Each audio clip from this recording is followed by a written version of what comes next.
সম্প্রদায়ের ভাই বোনদের জায়গা দখল হয়েছে, জমি দখল হয়েছে, পূজা মণ্ডপে আক্রমণ হয়েছে, সব করেছে লোকাল আওয়ামী লীগের এমপিরা।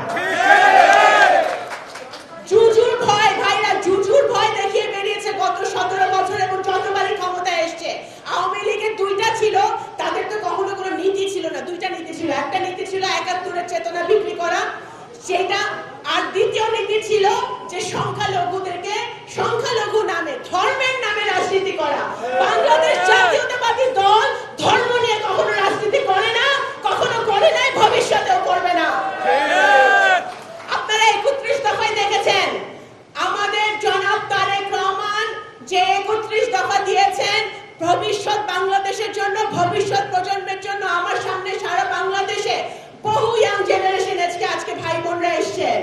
আপনাদের জন্য যে ৩১ দফা উনি দিয়েছেন, উনি রেইনবো নেশনের কথা বলেছেন। রেইনবো নেশন অর্থ কি? যে আমরা সকল ধর্ম, বর্ণ, জাত নির্বিশেষে প্রান্তিক জনগোষ্ঠী সকলে বাংলাদেশের আমাদের একটা পতাকা, আমরা বাংলাদেশি, সেটা আমাদের সবচেয়ে বড় পরিচয়।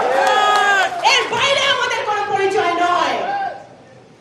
আজকে বিএনপি সেই রাজনীতিতে বিশ্বাসী, সেই আদর্শে বিশ্বাসী এবং সেই রাজনীতি নিয়ে আমরা সামনের দিকে এগিয়ে যেতে চাই।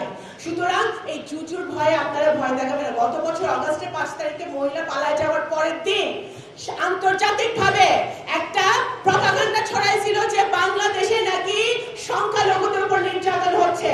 ভাইরা আমরা জানি যে আমাদের হিন্দু ভাইরা মুসলমানদের ঘর পাহারা দিছে, মুসলমানরা হিন্দু ভাইদের ঘর পাহারা দিছে।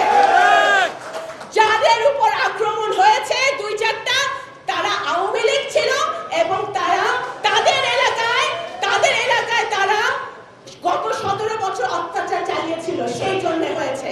কোন ধর্মীয় কারণে কোন জায়গায় গত ১ বছরে কোনো নির্যাতন হয় নাই।